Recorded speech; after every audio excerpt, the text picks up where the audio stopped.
This is the Guide to Raw Photo Processing with Professor Ahmad at Stony Brook University.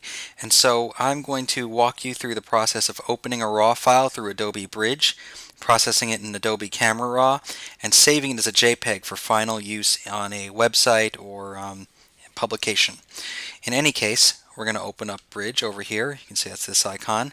And if you're at Stony Brook University, you'll be pulling your photos off a RAW folder inside the J drive. But for the purposes of this demonstration, I've saved something in Pictures already. So we've got one RAW file right here. Lovely couple. That's after their wedding. They're walking out, their bubbles being blown. It's a fine enough photo, but we need to process it because as a RAW file, we can't put it on the internet. We can't do anything with it. It has to be processed. It also has a couple of flaws. It could be cropped a little. It looks like the exposure's off. So we'll fix those too as we're processing in RAW. It's a lot more beneficial to shoot in RAW because you can edit and recover a lot of the photo that would have otherwise been unrecoverable in JPEG if it was too underexposed or too overexposed. So let's go through here. When we double click on the file, it'll open up a program called Camera Raw 8.1 in this case, and you need to have the latest Camera Raw to work with the latest cameras.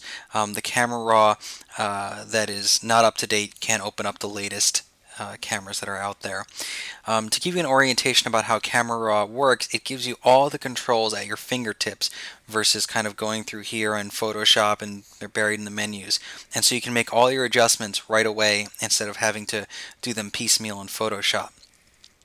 And so a basic way to move around this, you can see you're defaulted to the magnifying glass icon, and so I can click and it will zoom in, or I can click down here and fit it all or zoom in at 100%, and so I can control my view that way. I can also zoom in and then click the hand icon and move around this way here and move the picture to where I want it. And if I wanted to, and I'm only going over the broad strokes here, I can crop, and so if I only wanted this part of the photo, I can crop in here. Let me zoom out and you can see a little bit better.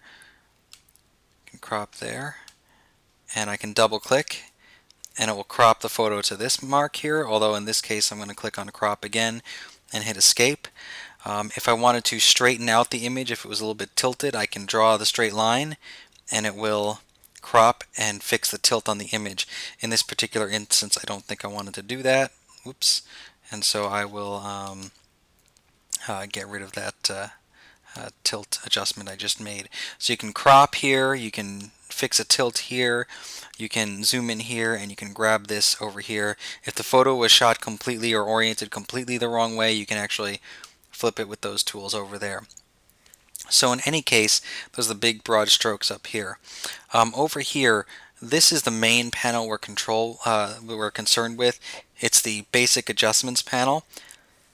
White balance, you can change it after the fact to any number of the ones that you can do in the camera: flash, fluorescent, tungsten, shade, so on and so forth. And you can see there's no penalty to the image quality by shooting in RAW here. And so I shot it and it's looking just a little bit blue, and so I'm gonna zoom in a little so we can see a little bit better. And maybe that was a little bit too much. Still a little bit too much. And what you can do is you can adjust the white balance on the fly. And so I'm going to actually take this temperature control and warm it up a little bit because it was a nice sunny day. And so now I've warmed up the image a little bit. You can see the way it was versus the way I've adjusted it, so that's a little more accurate. It's a little bit dark too, and you can adjust the tint, by the way, up here. It's a little bit dark, so I can take the exposure and pump it up here, but then I start to lose the sky, so I can adjust the contrast of the image here. Highlights, which help rein in something like the sky, as you can see over there. Shadows, what shadows does is it boosts the shadows in the image, the dark images, dark parts of the image, to kind of bring back some of the detail. In here we didn't lose too much, so it's actually bringing up a kind of hyper-realistic amount of detail. It starts to not look realistic.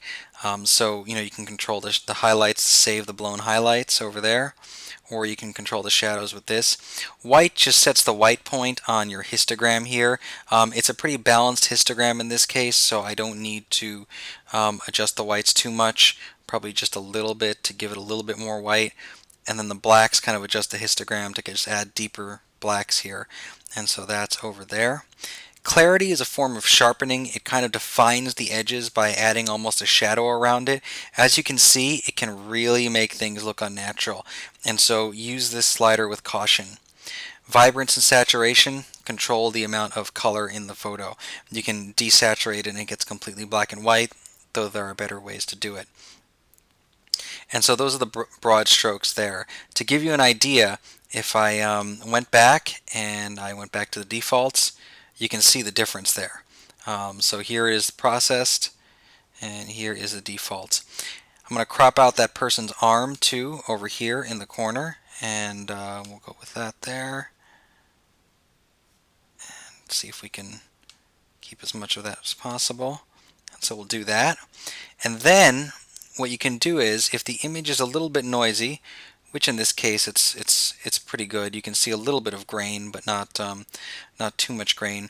You can kind of eliminate that by going here to Detail, doing Noise Reduction. Check that out. Look at her face, look at the background, and noise goes away. You lose a little bit of detail in the process, but it does clean up the noise in the image too. So if you have that grain problem, you can sort that out with the noise reduction tool. So we did that now too. If you wanted to, sometimes you can add a touch of vignetting in the FX panel, and it will kind of really, as you can see, the extreme, it darkens it there, but a touch of vignetting will kind of emphasize the subject in the middle. Don't go crazy and make it look unnatural though. And so I'm just going to add the lightest touch. Once you're done with that, open up the image. Don't hit done. You're not done with the raw file. You have to actually open up the image and save it. That's important.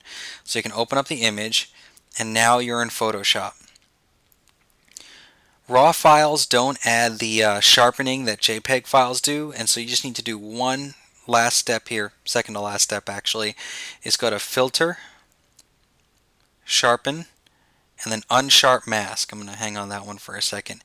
By doing this, you'll actually sharpen up the image so it becomes a little bit crisper for display on the web. You can see here, take a look at the edges when I move it here, take a look at the flower here. You can see it kind of just sharpens up the image a little bit. You can see especially in hair, and just recover some of that detail that was lost when you did the noise reduction. And so I'm going to hit OK. There's a little more of a detailed analysis here. If you type in unsharp mask, there's a lot of explanations. You can find them on Google. But what it's doing basically, it's highlighting the edges of contrast in a photo and giving it kind of like a thin border around it to make it stand out. And so there we are.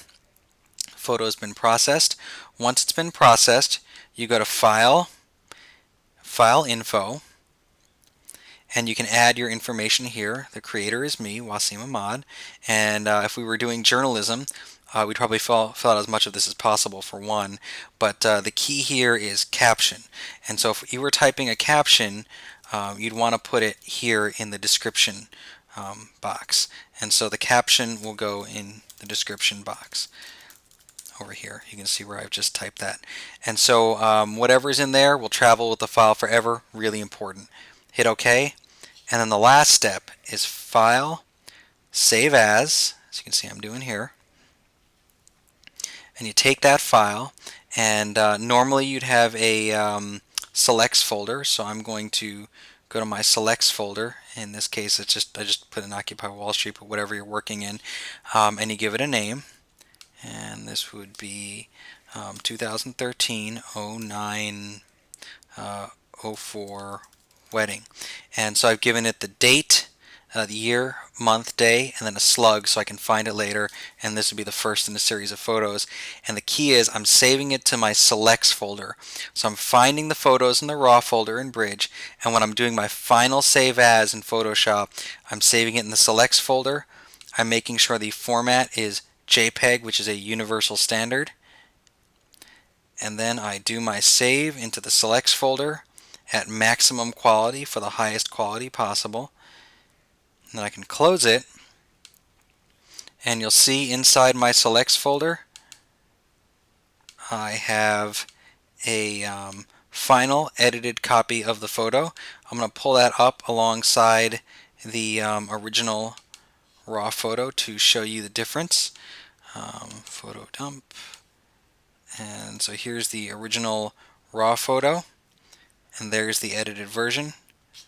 I'd say that's a big improvement. And so that's why you should always process your raw photos so you can turn them in at the best possible quality.